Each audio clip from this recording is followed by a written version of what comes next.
this man just texted me and said, I like you. And I responded and I said, you don't like me, you like what I look like. Let's talk about it, okay?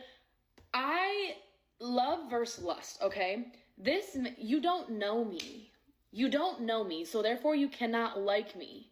And then he was like, no, I like you, I Of like your person. course, I can like you if I don't know you. It's all about attraction.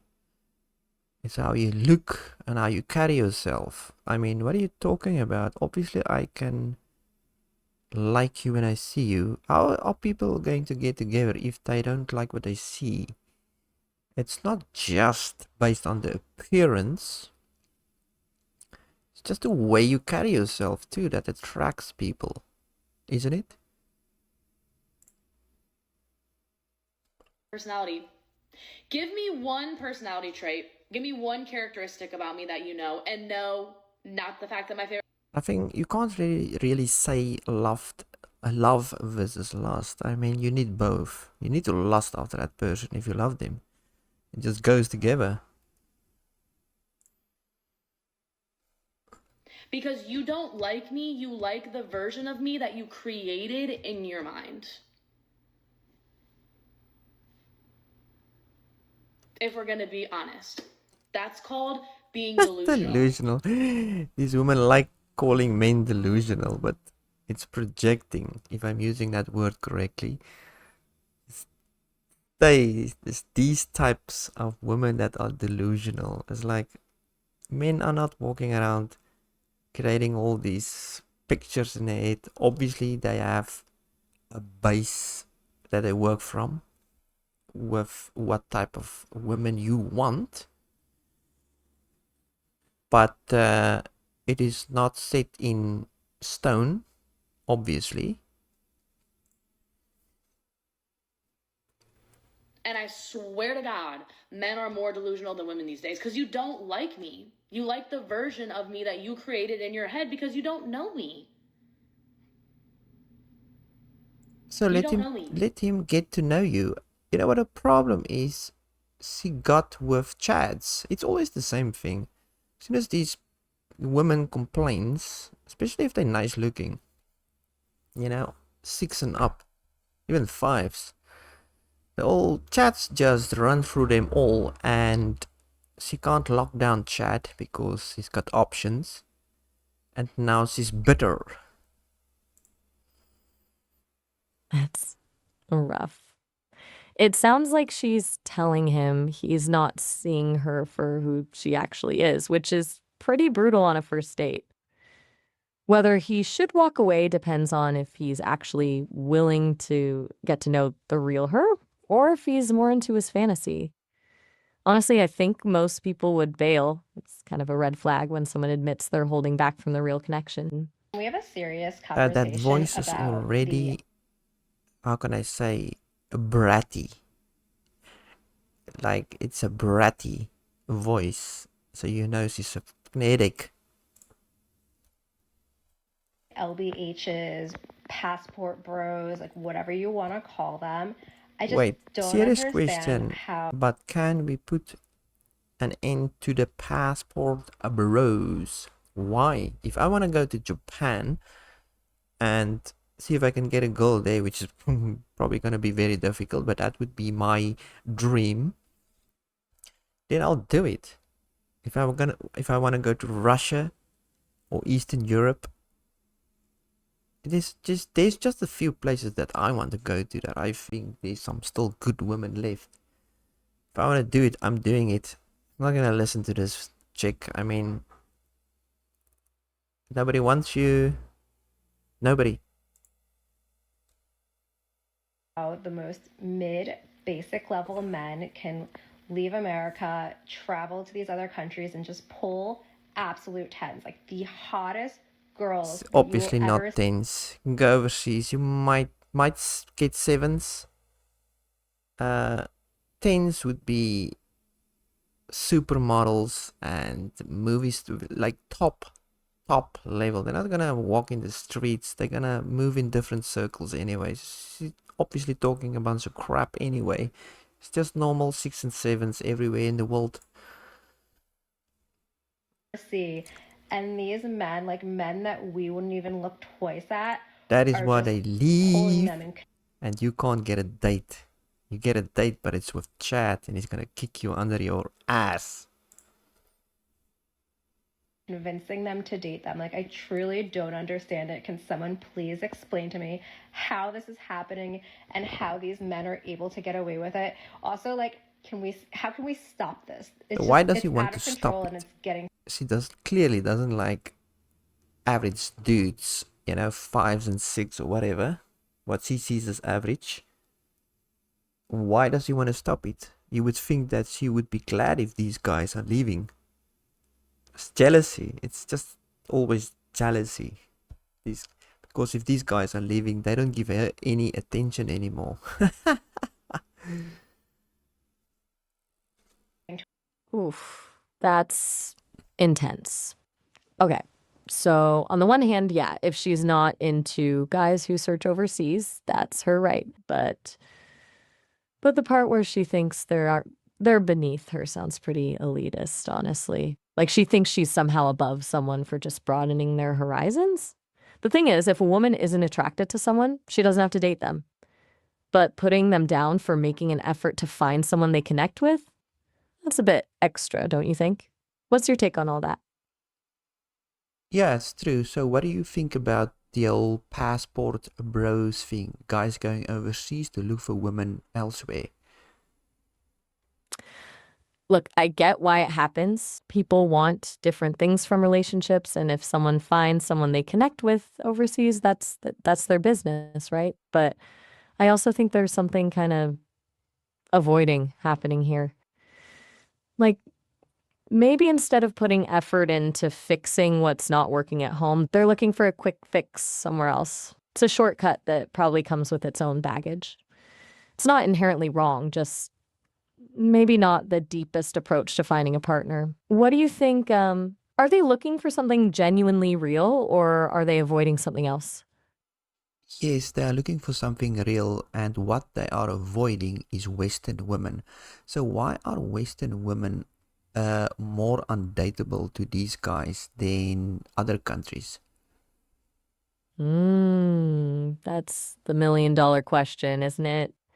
Honestly, I think a lot of it comes down to different expectations and relationship dynamics. Western women have become so used to managing dating the other way around. Too many are so focused on what they want and expect, but rarely take the time to engage and manage the emotional give and take in a partnership that is actually mutual and satisfying. Plus, a lot of these guys probably don't have the same energy to deal with high maintenance expectations or the pressure. It's not that Western women are inherently worse, just different priorities, different frameworks. Different cultures just offer different relationship approaches, you know? Let's let's drawing these guys to other places specifically. What do they find missing with women at home? I think Western women, some of them obviously, in Western countries, are not, they are abandoning traditional roles. Now, you can still women can still do things, they can still work, whatever, but they're completely abandoning traditional roles. And this is the part that these guys search for overseas, because women are probably more traditional in certain countries. That tracks. I can totally see that being a huge draw. There's something appealing about wanting a partner who's still interested in being a partner, not just another independent person sharing space. When traditional roles get thrown out completely, it can make figuring out a real dynamic really messy and overwhelming. A lot of guys want someone who actively wants to build a home and share that life together instead of just living parallel lives. It makes sense why that would pull you in another direction. My leadership, women would not have to pay taxes. No, they wouldn't. You're a woman, no taxes for you. Everything is tax write-off for you. Next, tampons. Doesn't want to pay tax. So put all the women that doesn't want to pay tax, then put them in a separate part of the country just extract all men and let them fix everything themselves then. See how that's gonna go. Free.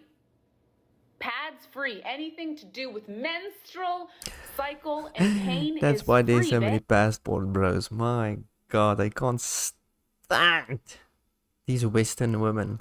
They are intolerable. Not all, but a big lot of them. Now, I know because I've seen it in my own circle even.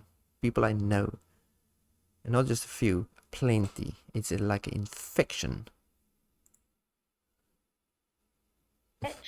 Next, we are going to stop funding male medical Wow, research. No that's more a of that's it. a terrible thing to say, eh? This is a creature. She's not human. She's a creature, like a cockroach. From now on, we are only doing studies and research for women. You know what? That's on fine. women's health only.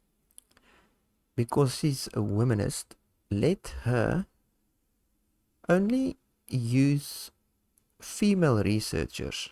Now, I don't diss female researchers, it's fine. But let them research your stuff then.